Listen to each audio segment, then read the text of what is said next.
श्रीमद् भगवद गीता के तृतीय अध्याय के 34वें श्लोक की चर्चा कल संपन्न हुई। 35वें श्लोक की चर्चा आज होनी है।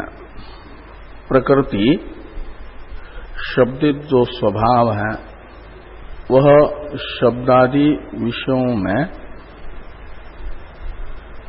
जीवात्मा के अंतःकरण में राग द्वेषादि उत्पन्न करके ही जीवात्मा का प्रवर्तक या निवर्तक बन जाता है। और ये जो माध्यम है प्रवर्त्य जीव तथा प्रवर्तक स्वभाव को आपस में प्रवर्त्य प्रवर्तक बनाने वाला स्वभाव का सहायक राग द्वेष, इनको रोकने में समर्थ हो सकता है जीव। पुरुषार्थ का विषय राग द्वेष को उत्पन्न न होने देना है। राग द्वेषादि से रहित यदि अपने आप को कर ले तो प्रकृत जो यज्ञार्थ कर्मानुष्ठान शब्दित वो है श्रेय मार्ग, उसमें प्रवृत्ति हो सकती है।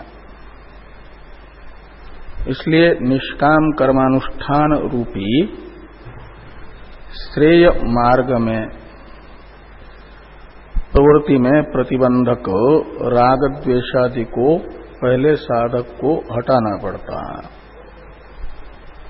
तब श्रेय मार्ग का परिपंथी, ये जो परिपंथी यानी प्रतिबंधक राग द्वेष चला गया तो श्रेय मार्ग में प्रवृत्ति होती है, निग्रह करने की आवश्यकता नहीं पड़ती, स्वयं ही प्रवृत्ति हो जाती है।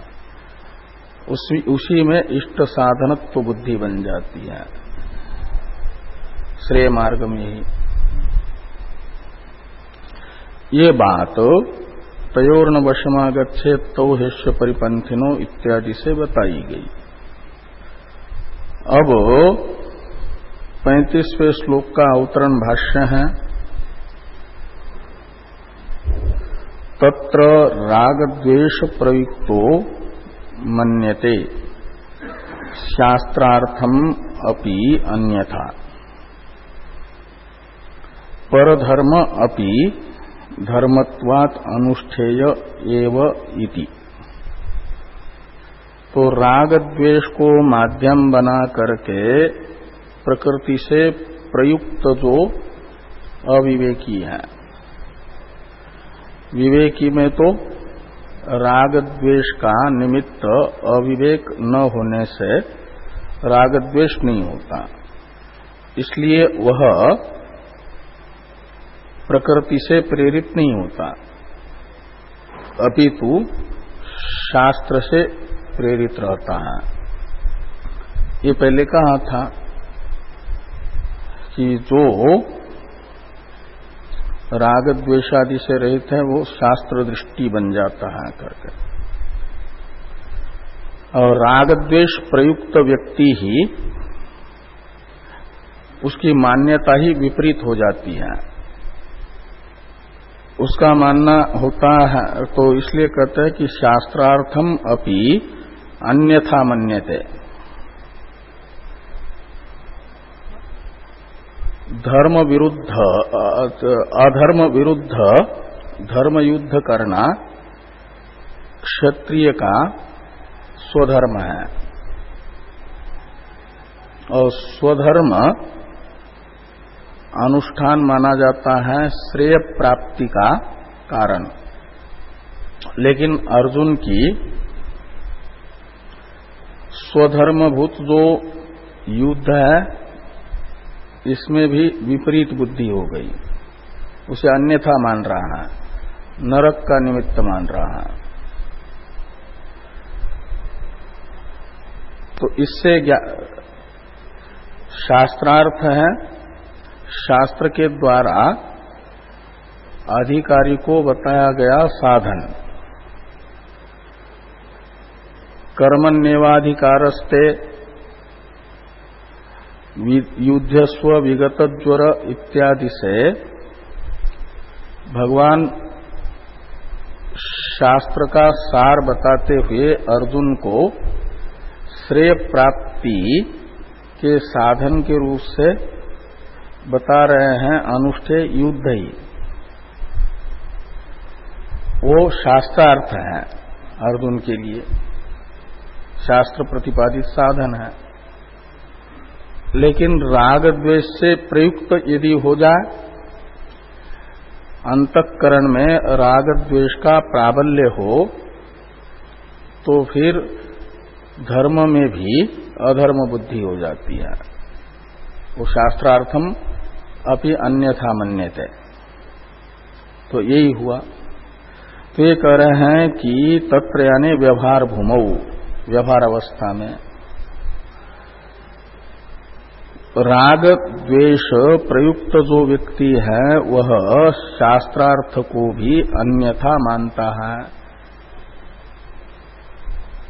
और जो परधर्म है वह अन्य के लिए अनुष्ठेय होने पर भी सभी के धर्म यानी कर्तव्य सभी को अनुष्ठेय नहीं होते। तो परधर्मोपि अनुष्ठेयो मन्यते, अनुष्ठेय एव मन्यते। इसमें एवकार जोड़ दिया भाष्कर भगवान ने। परधर्म अनुष्ठेय एव मन्यते। क्यों? तो कहते धर्मत्वात् स्वधर्मवत्। एक अनुमान करता है यत्र यत्र धर्मत्वम् तत्र तत्र अनुष्ठेयत्वम् यथा स्वधर्म। स्वधर्म में धर्मत्व है तो अनुष्ठेयत्व भी है, ऐसे परधर्म में भी धर्मत्व है तो अनुष्ठेयत्व भी रहेगा। ये जो अनुमान है, युक्ति है, इस युक्ति के आधार पर मान लेता है परधर्म को भी अवश्य अनुष्ठेय।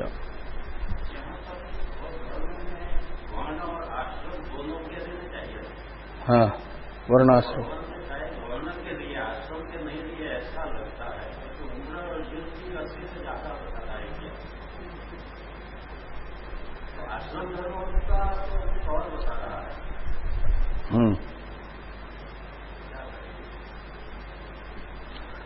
अर्जुन उस समय युद्ध के समय 80 वर्ष। हाँ, हैं 75 साल। हाँ, और भीष्म जी, भीष्म जी तो दादा है, द्रोणाचार्य। हाँ, और हाँ हाँ तो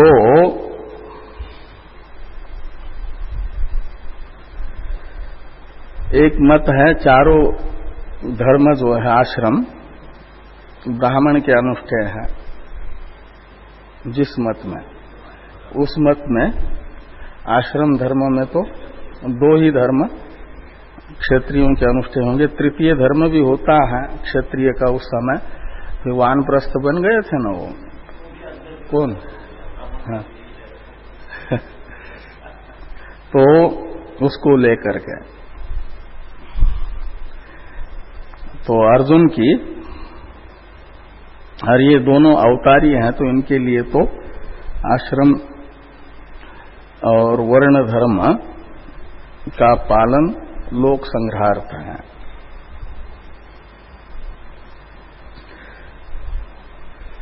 तो राग द्वेष से जो प्रयुक्त होता है वह शास्त्रार्थ को भी अन्यथा मानता है और परधर्म को भी अनुष्ठेय मानता है। लेकिन उसकी ये जो मान्यता है प्रामाणिक नहीं है, इसे भगवान कह रहे हैं। कहते हैं तत् असत, तत् यानी इस प्रकार का मानना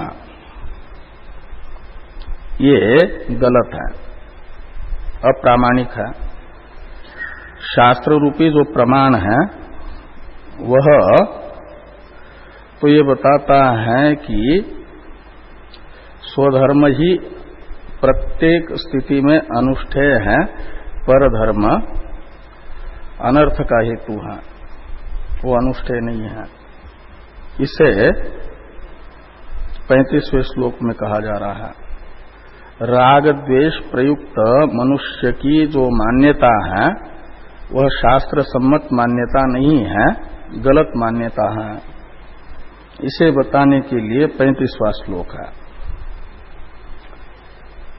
35वें श्लोक का उच्चारण किया जाए। श्रेयान् स्वधर्मो विगुण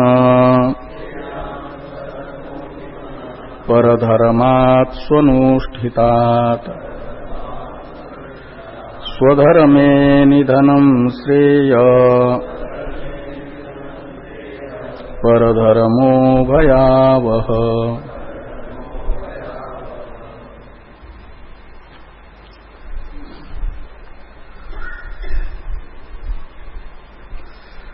तो स्वनुष्ठितात् परधर्मात् विगुणो अपि शब्द का अध्यार करना, विगुणोपि स्वधर्म श्रेयान, ऐसा अन्वय होगा। परधर्म का विशेषण है स्वनुष्ठित। स्वनुष्ठित में सु उपसर्ग है, अनु उपसर्ग है, स्था धातु है। अनुष्ठित का अर्थ है आचरित, और सु का अर्थ है अच्छी तरह से। अच्छी तरह से का मतलब शास्त्र जैसा बताता है, जिन अंगों सहित परधर्म का शास्त्र प्रतिपादन कर रहा है, उन सब अंगों सहित शास्त्र विधि के अनुसार आचरण किया गया जो परधर्म है, वह पर यानी अन्य अधिकारी जो साधन बताया है उस साधन का अधिकारी, परधर्म का जो अधिकारी है वो पर शब्द से लेना है। परस्य धर्म परधर्म, इसमें पर शब्द बताया अन्य इस अर्थ में है। किससे अन्य? तो दो अधिकारी हैं, उनमें से जिस अधिकारी को ये धर्म नहीं बताया जा रहा है उससे अतिरिक्त को बताया जा रहा है, उसे पर शब्द से लेकर के परधर्म शब्द से लिया जाएगा, उसका अनुष्ठेय कर्म। वह यदि जैसा शास्त्र ने बताया वैसा ही करता है तो वो तो उसके लिए स्वधर्म हो जाएगा, उस पर शब्दित व्यक्ति के लिए तो स्वधर्म हो जाएगा, और परधर्म हो जाएगा अन्य के लिए, इसके लिए। और वो जो परधर्म है वो दोनों एक जैसा अनुष्ठान कर रहे हैं। तो जिसका वो धर्म है स्वधर्म जिसको कहा जाएगा उसके लिए तो श्रेयस्कर होगा, और जिसको बताया नहीं लेकिन उसका भी ठीक ठीक पालन किया किसी ने, तो वो है अन्य के द्वारा अनुष्ठित परधर्म।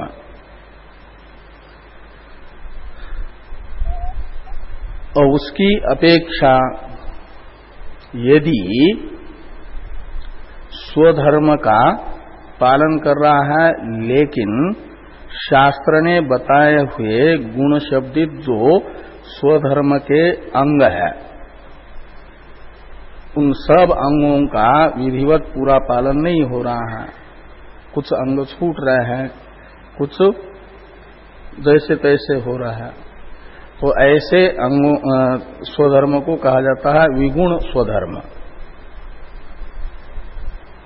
गुण रहित यानी अंगानुष्ठान आदि से रहित जो स्वधर्म है,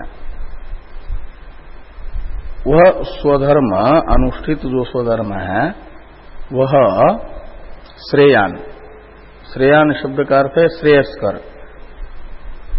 वो वर्णाश्रम विहित जो नित्य कर्म है वह एक प्रकार से कल्याणकारी है, श्रेय संपादक है, श्रेय का कारण है। अच्छी तरह से अनुष्ठित परधर्म की अपेक्षा विगुण भी स्वयं का धर्म, अनुष्ठित धर्म श्रेय का साधन बनता है। ये स्वनुष्ठितात परधर्मात् विगुणोपि स्वधर्म श्रेयान, इससे बताया गया।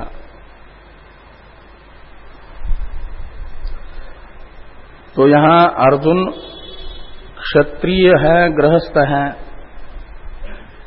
इसलिए अर्जुन का गृहस्थ क्षत्रिय का स्वधर्म है युद्धे चाप्य पलायनम, युद्ध में पलायन नहीं करना, अपितु युद्ध करते रहना अधर्म के विरुद्ध, धर्म की रक्षा के लिए। ये स्वधर्म है। और परधर्म है सन्यासी का अनुष्ठेय जो भिक्षाशनादि रूप धर्म, और वो भिक्षाशनादि रूप धर्म सन्यासी के लिए शास्त्र के द्वारा जैसा प्रतिपादित है वैसा ही यदि युद्ध को छोड़ करके अर्जुन शास्त्र जैसा भिक्षाटन करने के लिए कहता है ऐसा ही करके अपनी जीविका चला ले तो माना जाएगा स्वनुष्ठित परधर्म। उस स्वनुष्ठित परधर्म की अपेक्षा युद्ध यदि विगुण भी हो जाए तो भी कहते हैं श्रेयस्कर है, कल्याण का साधन है।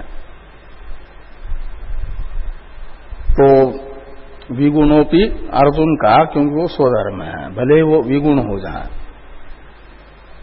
जो असहाय है, शस्त्र किसी योद्धा का उस समय कार्य नहीं कर रहा है, और कर्ण आदि का उस समय तो रथ पृथ्वी में घुसा है, लेकिन अर्जुन यदि ऐसी अवस्था में भी मारता है तो शास्त्र ऐसे पर शस्त्र चलाने के लिए मना कर रहा है, इसलिए विगुण युद्ध हो गया उस स्वधर्म। तो भी भगवान कह रहे हैं कि वह श्रेयान है, वो स्वनुष्ठितात परधर्मात् विगुणोपि स्वधर्म, वो कर्ण को उस प्रकार का मारना विगुण धर्म है, लेकिन स्वधर्म है विगुण, तो भी वो श्रेयान है, कल्याण का हेतु है।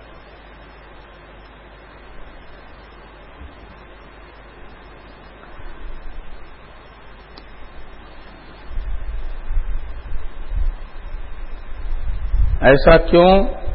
तो उसके लिए तृतीय पाद में एक हेतु बताया जा रहा है। तो कहते हैं परधर्म में स्थित होकर के जीवित रहने की अपेक्षा स्वधर्म का अनुष्ठान करते करते यदि मृत्यु का भी वरण करना पड़े तो भी वह श्रेय है, कल्याण का कारण है। स्वधर्मे निधनम श्रेय,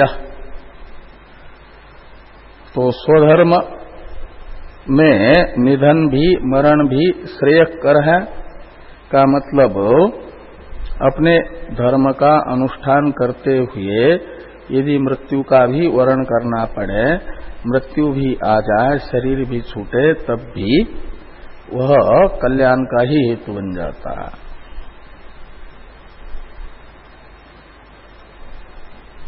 कहते हैं द्वायुमो पुरुषो लोके सूर्यमंडल भेदिनो। अज्ञानियों में सबसे उत्कृष्ट गति मानी जाती है ब्रह्मलोक की प्राप्ति। ब्रह्मलोक की प्राप्ति सूर्यमंडल का भेदन करने वाले को होती है। तो कहते हैं द्वाइमो पुरुषो लोके सूर्यमंडल भेदिनो। कौन कौन? तो कहते परिव्राड योग युक्तश्च रणे चाभि मुखे हता। तो जो योग युक्त सन्यासी है, योग युक्त सन्यासी का मतलब सन्यास, सन्यासी के लिए जो योग है ज्ञान योग, उसके साधन में लगा हुआ है, ऐसा सन्यासी, सन्यास आश्रम का पालन करने वाला। और दूसरा जो युद्ध कर रहा है योद्धा, और युद्ध करते करते मारा गया, लेकिन छाती में गोली खा करके, छाती में गोली खा करके का मतलब सामने से शत्रु के हथियारों से मारा गया, भागते हुए पीठ में गोली लग जाए और फिर मर जाए, तो वो नहीं। इसलिए रणे चाभि मुखे हता, अभिमुखे हता, युद्ध करते करते योद्धा मारा जाए। तो योद्धा का युद्ध तो स्वधर्म है। ऐसे प्रत्येक साधकों का, व्यक्तियों का जो अपना अपना वर्ण विहित, आश्रम विहित धर्म है, उसका पालन करते हुए यदि उसका शरीर शांत होता है, तो कहते हैं वह मृत्यु भी श्रेयस्कर है। स्वधर्म का आचरण करते करते मरना भी, पर धर्म का ठीक से पालन करते हुए जीने की अपेक्षा, ऐसे लगाना। ऐसा क्यों? तो कहते इसलिए कि पर धर्मो भयावह, जो अपने लिए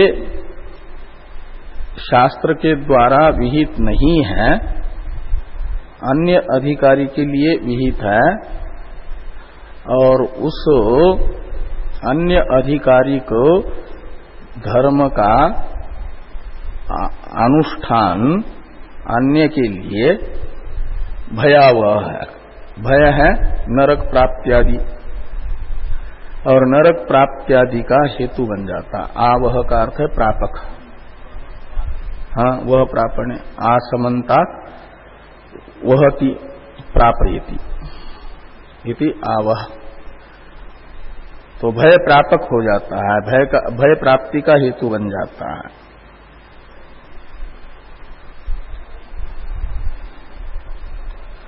तो भाष्य है, थोड़ा सा भाष्य को देखिए। श्रेयान यानी प्रशस्यतरः, प्रशस्त है, कल्याणकारी है। कौन? तो कहते स्वधर्म, स्वधर्म स्वधर्म। स्व शब्द के चार अर्थ होते हैं, आत्मा, आत्मीय, जाति, धन। यहां आत्मीय धर्म लीजिए, आत्मीय अर्थ में स्व शब्द है। तो जो आत्मीय धर्म है, अपना धर्म है, यानी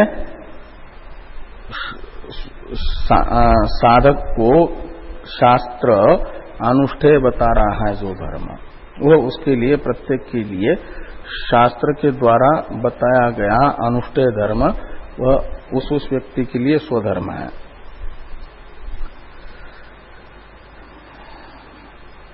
उसका विशेषण है विगुणो अपि, यानी विगत गुण अपि, अनुष्ठीयमान है। गुण शब्द का अर्थ है अंग। तो शास्त्र ने बताए हुए धर्म के जो अंग हैं, तो उन अंगों से रहित होने पर भी अनुष्ठीयमान जो स्वधर्म है वह प्रशस्यतर है।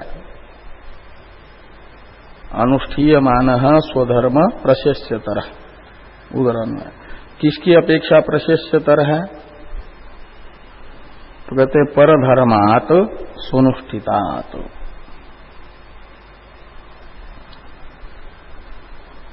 तो सुनुष्ठितात् का अर्थ करते हैं सात गुण्येन संपादितात्। सुनुष्ठितात् का अर्थ है सात गुण्येन संपादितात्। शास्त्र ने बताए हुए सभी अंगों का शास्त्र विधि के अनुष्ठान कर लिया तो सांग अनुष्ठित हुआ। शास्त्र जैसा चाहता है ऐसा ही। ऐसा जो परधर्म है उसे कहा जाएगा स्वनुष्ठित परधर्म। उसकी अपेक्षा विकल अंग स्वधर्म, विकलांग स्वधर्म भी श्रेयस्कर है, प्रशस्यतर है।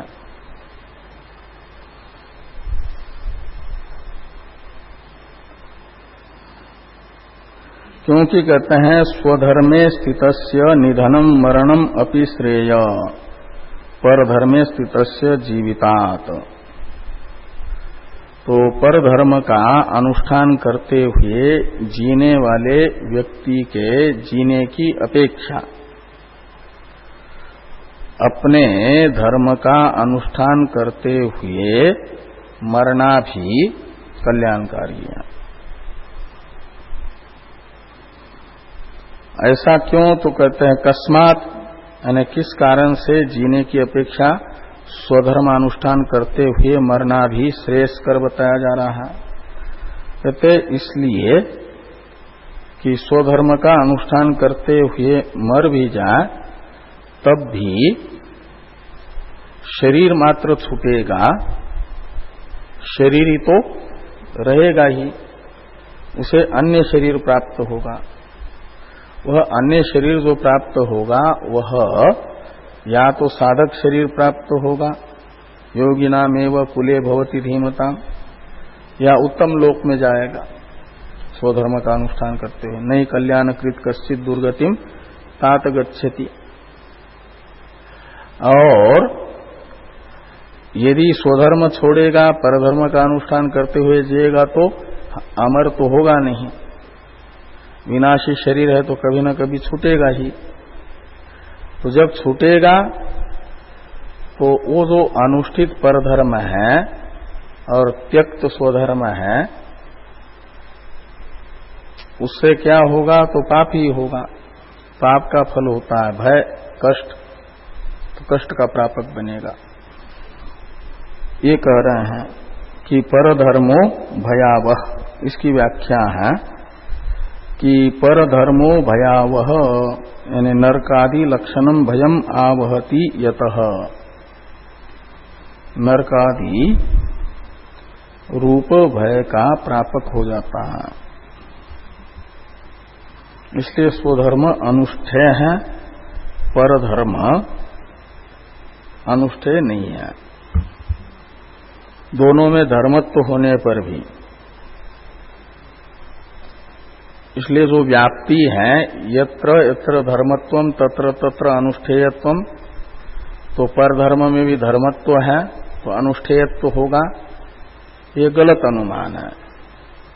अनुष्ठेय है शास्त्र जिसको जो करने के लिए बताता है वह अनुष्ठेय है, और शास्त्र जिसको जिस साधन के अनुष्ठान का निषेध करता है, मना करता है, वह उसे यदि अनुष्ठान करता है उसका तो भय का ही संपादक बनेगा। परधर्मो भयावह।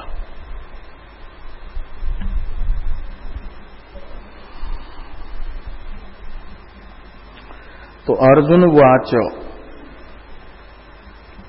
अब अर्जुन एक बीच में प्रश्न करते हैं। अर्जुन जिस अभिप्राय से प्रश्न कर रहे हैं उस अभिप्राय को भाष्कर भगवान अवतरण भाष्य में 36वें श्लोक के लिख रहे हैं। अर्जुन का अभिप्राय अथ केन प्रयुक्तोयम इत्यादि से अधर्म में प्रवृत्ति के हेतु को जानने की अर्जुन जिज्ञासा कर रहा है। अधर्म में प्रवर्तक को पूछा जा रहा है, प्रवर्तक कौन है। यद्यपि पहले भी दूसरे अध्याय में और अभी तीसरे अध्याय में भी कह चुके हैं, तो भी अर्जुन को वो निश्चय नहीं हुआ है। इस अभिप्राय से अर्जुन पूछ रहा है, ये कह रहे हैं कि यद्यपि अनर्थमूलम ध्यायतो विषयान् पुंस रागद्वेषो ह्यस्य परिपंथिनो इति च उक्तम विक्षिप्तम अनवधारितंच तत् उक्तम। तो ये कह रहे हैं अनर्थ का हेतु विषय चिंतन पहले ध्यायतो विषयान् पुंस संगस्तेषुपजायते से लेकर के बुद्धिनाशात् प्रणश्यति यहाँ तक के ग्रंथ से द्वितीय अध्याय में भाष्कर भगवान श्री कृष्ण ने बताया है। तो भी कहते हैं, और यहाँ पर भी तो ह्यस्य परिपंथिनो, ये जो 34वां श्लोक है, इसमें राग द्वेष को अनर्थ का साधन बताया है भगवान ने। लेकिन कहते ये जो अनर्थ का मूल बताया गया है वह विक्षिप्त है। विक्षिप्त का अर्थ है विविध प्रदेश में प्रदर्शित, अलग अलग प्रकरणों में कहा गया। और अनवधारितंच तत्, और अर्जुन ने ठीक से उसका अवधारण भी नहीं किया है, निर्धारण भी नहीं किया, निश्चय भी नहीं हुआ। एक तो भगवान ने अलग अलग प्रकरणों में बताया, स्थित प्रज्ञ के प्रकरण में आया है ध्यायत विषयान् पुंस, वो ज्ञान का प्रकरण है, ज्ञानी का उदाहरण है ना। और ये कर्मनिष्ठा का प्रकरण है, तो यस्य परिपंथिनो। तो अलग अलग प्रकरणों में विविध स्थानों पर प्रदर्शित जो विषय है उसे कहा जाता है विक्षिप्त विषय। यानी जो पहले कहा है अनर्थ का मूल वह विक्षिप्त है, मतलब विविध प्रदेशों में कहा गया है। प्रदेश कहते प्रकरण को, और अनवधारित भी है। अर्जुन ने यही अनर्थ का मूल है ऐसा निश्चित भी नहीं किया है, अनवधारित है। क्यों अनवधारित है? तो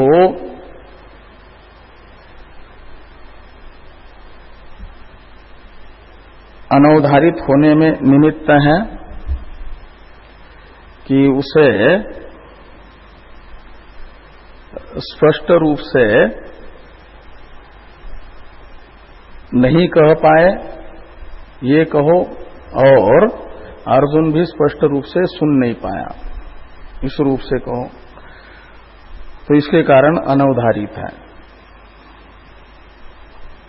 और उसे अर्जुन संक्षेप में और स्पष्ट रूप से निश्चित करना चाहता है कि अधर्म में प्रवर्तक यही है, ऐसा।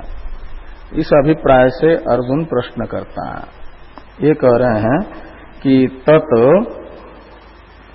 संक्षिप्तम निश्चितंच इदम एव इति ज्ञातुम इच्छन।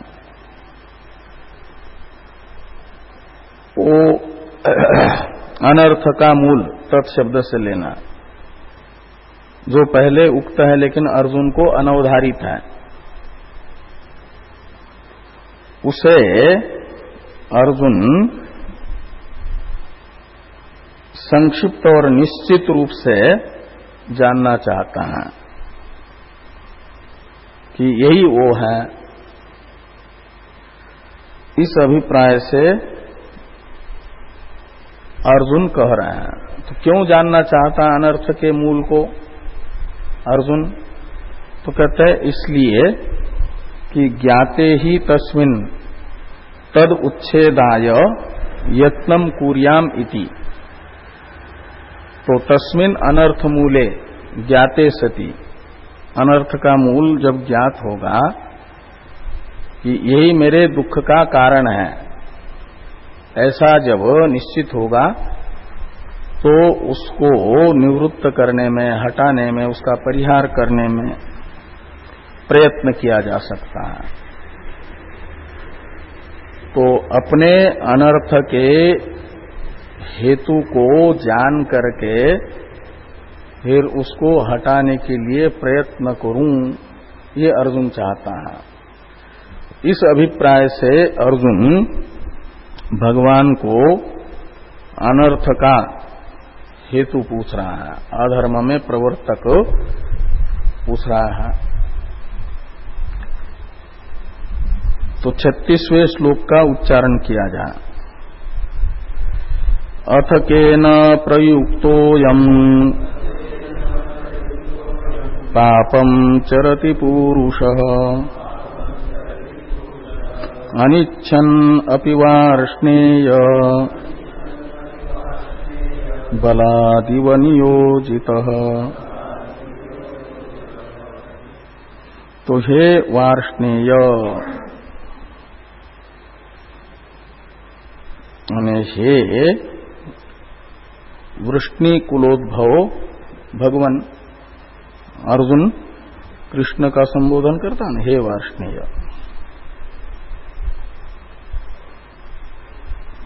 तो केन प्रयुक्त सन अयम पुरुषः, यानी शास्त्राधिकारी मनुष्य किस से प्रेरित होकर के शास्त्र विहित धर्म का अनुष्ठान नहीं करता, अपितु पाप में प्रवृत्त होता है। पाप है शास्त्र निषिद्ध, शास्त्र जिसको मना कर रहा है उसके आचरण में प्रवृत्त होता है। किसकी प्रेरणा से, किससे प्रेरित होकर के? और पाप करने वाला मनुष्य नहीं चाहता पाप करना, तब भी पाप में प्रवृत्त होता है। चोर चोरी करना नहीं चाहता, तब भी चोरी करने में प्रवृत्त हो रहा है, इच्छा न होने पर भी। तो किसकी प्रेरणा से वो प्रवृत्त हो रहा है? तो अनिच्छन् अपि पुरुषः अयम पुरुषः केन प्रयुक्तः पापम चरति।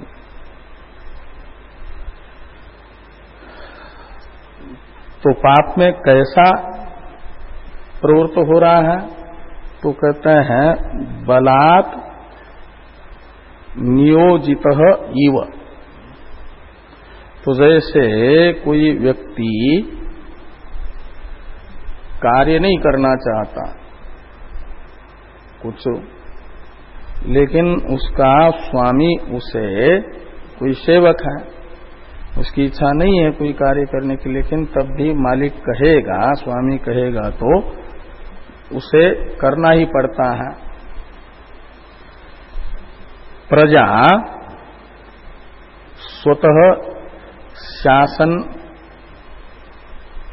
का पालन नहीं करना चाहती, लेकिन जबरदस्ती राजा अपनी प्रजा से शासन का पालन कराता है, संविधान का।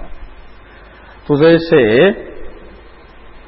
राजा आदि भयादि के कारण अपने राज्य के संविधान का पालन करने में प्रजा को नियुक्त करते हैं, बलात् नियम का पालन करने में।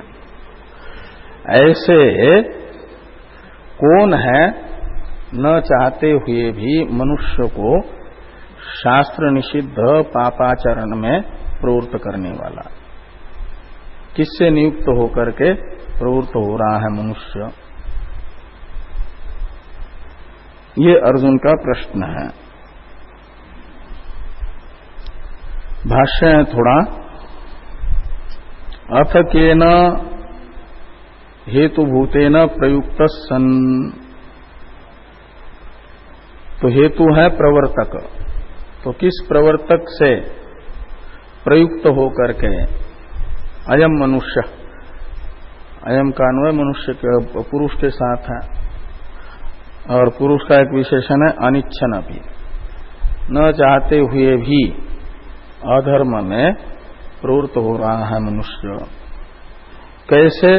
तो कहते राज्ञा इव भृत्य, जैसे न चाहते हुए भी राजा के द्वारा नियुक्त होकर के सेवक को वो कार्य करना होता है। अयम पापम कर्म चरति आचरति पुरुषः स्वयं अनिच्छन अपि हे वार्ष्णेय।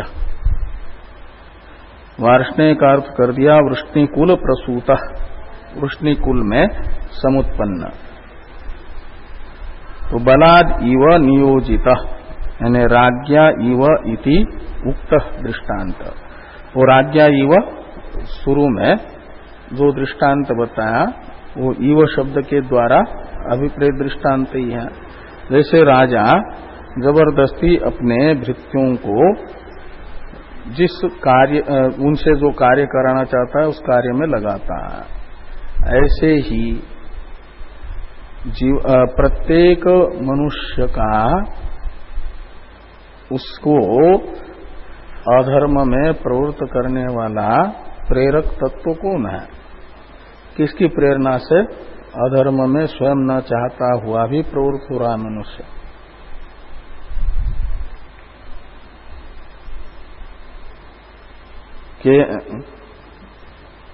केनापि देवेन हृदि स्थितेन यथा नियुक्तोस्मि तथा करोमि।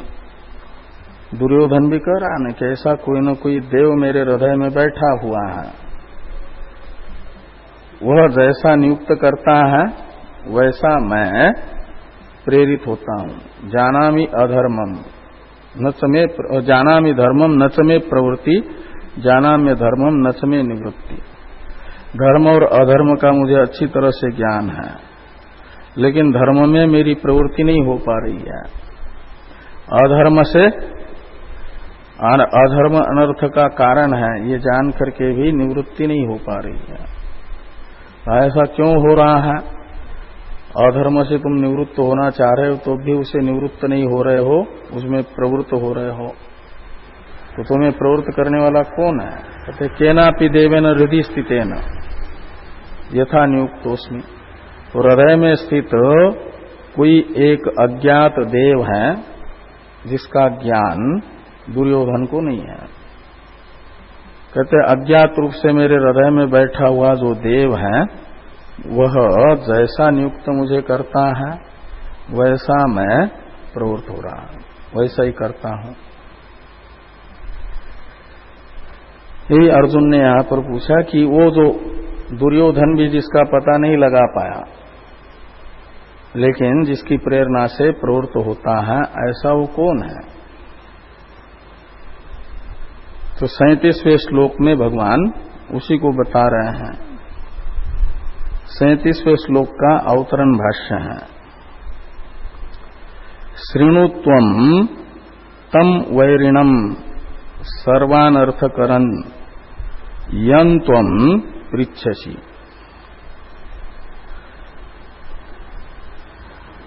कहते हैं जिसे तुम पूछ रहे हो अनर्थ मूल को,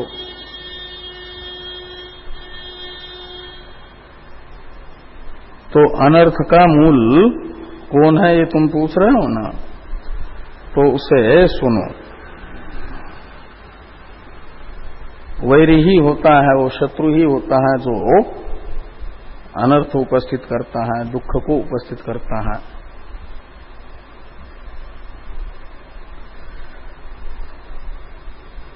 तो श्री भगवान वाच आता है, तो इसमें श्री भगवान किसको कहते हैं? तो भगवान में जैसे ज्ञानवान कहते हैं, ज्ञान जिसके पास है उसे कहते हैं ज्ञानवान, ऐसे भग जिसके पास है उसे कहा जाता है भगवान। और भग शब्द का क्या अर्थ है? तो भग का अर्थ बताया जा रहा है विष्णु पुराण का एक श्लोक बता करके। भगवान शब्द में वान के पहले जो भग है, वो भग इन 6 को बताता है। भग के 6 अर्थ होते हैं, 6 का नाम है भग। ऐश्वर्यस्य समग्रस्य धर्मस्य यशसः श्रियः वैराग्यस्याथ मोक्षस्य शन्नाम भग इति ईरना। कहते ये जो 6 हैं, ईरणा शब्द का अर्थ है संज्ञा, अभिधान, आख्या। तो शन्नाम भग इति शब्द का अर्थ है यह। तो इन 6 का भग यह नाम है, भग ये संज्ञा है। कौन से 6 की? तो भग इस नाम के संगी यानी अर्थ 6 हैं। एक ऐश्वर्यस्य भग इति ईरणा, ऐसा लगाना, ऐश्वर्य। और ऐश्वर्य का विशेषण है सीमित ऐश्वर्य नहीं, सीमित ऐश्वर्य तो जीव के पास भी है, इसलिए समग्रस्य ऐश्वर्यस्य भग इति ईरणा, ये एक है समग्र ऐश्वर्य। और समग्र पद का अन्वय प्रत्येक के साथ है। समग्रस्य धर्मस्य भग इति ईरणा, समग्रस्य यशसः भग इति ईरणा, समग्रस्य श्रियः भग इति ईरणा, समग्रस्य वैराग्यस्य और मोक्षस्य। मोक्ष कोई समग्र और असमग्र नहीं होता, इसलिए समग्र ये विशेषण मोक्ष का देने की जरूरत नहीं, वैराग्य तक। जिनमें तारतम्य होता है, जिस फल में तारतम्य हो संभव है उसका तो समग्र ये विशेषण देना सार्थक है। ऐश्वर्य में तारतम्य होता है, न्यूनाधिक्य होता है, धर्म में भी न्यूनाधिक्य होता है, यश में भी किसी का न्यून यश किसी का अधिक यश, श्री भी न्यूनाधिक होती है, वैराग्य भी न्यूनाधिक होता है, लेकिन मोक्ष न्यूनाधिक नहीं होता। तो इन 6 की भग ये ईरणा यानी संज्ञा है। और भगवान कहा जाएगा ये 6 जिसके पास हैं उसे भगवान कहते हैं। से धनवान कहते हैं जिसके पास धन है उसे। ऐसे भग शब्द के अर्थभूत ये 6 के 6 जिसके पास हैं उसे कहते हैं भगवान। समग्र ऐश्वर्य, समग्र धर्म, समग्र यश, समग्र श्री और समग्र वैराग्य और मोक्ष, ये 6 के 6 विद्यमान हैं जिसके पास, वो है भगवान। और वे हाँ नित्य योग में मतुप हैं। और ये जो है ऐसे हैं भगवान श्री कृष्ण। भगवान वे कह रहे हैं अर्जुन को पाप का मूल बताया जा रहा है, प्रवर्तक बताया जा रहा है, पाप में कौन है वो। तो ऐश्वर्यादि षट्कम यस्मिन् वासुदेवे नित्यम अप्रतिबद्धत्वेन सामस्तेन च वर्तते। ये कभी रहेगा कभी नहीं रहेगा ऐसा नहीं। तो कहते ऐश्वर्यादि षटक जिसमें नित्य रहता है, ऐसा जो शुद्ध अंतःकरण में अभिव्यक्त होने वाला तत्व है, और वो ऐश्वर्यादि षटक भी कैसा, तो अप्रतिबद्धत्वेन और सामस्त्यन, प्रतिबद्ध होकर के नहीं रहता और अल्प मात्रा में भी नहीं रहता, समस्त रूप से रहता है, जिसमें वो है भगवान।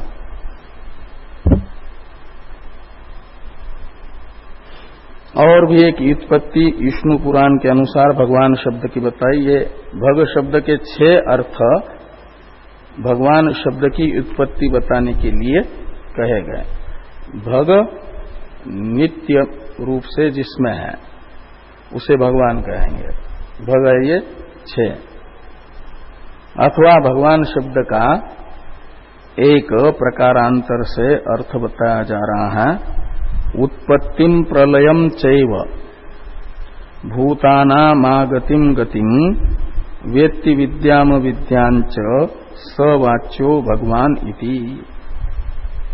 कहते भगवान शब्द की प्रकारांतर से ये एक व्युत्पत्ति है। भूतानाम उत्पत्तिम यो व्यक्ति स भगवान इति वाच्य, ऐसा लगाना। जो प्राणियों के भूत शब्दित समस्त प्राणियों के उत्पत्ति को जानता हो, प्रलय को जानता हो और गमनागमन को जानता हो, गतिम आगतिम, और विद्या तथा अविद्या को जानता हो, उसे भगवान कहते हैं। इसलिए कर्मफल विधाता बनता है। तो उत्पत्त्यादि विषयम विज्ञानम यस्य स वासुदेवो वाच्यो भगवान इति। तो प्राणियों के उत्पत्ति प्रलय गत्यागति विद्या अविद्या का ज्ञान जिसको है उसे भगवान कहा जाता है। ये वासुदेव को है, कृष्ण को है, इसलिए कृष्ण भगवान है। जिसको होता है वो भगवान है। ये उत्पत्त्यादि विषय ज्ञान। और वे भगवान अनर्थ का मूल पाप में प्रवृत्त करने वाला 37वें श्लोक में बता रहे हैं काम को, कामेश क्रोधेश इत्यादि से। इस पर चर्चा हम लोग करेंगे परसों। हाँ, कल तो अमावस्या है। हाँ, तो कल होगा थोड़ा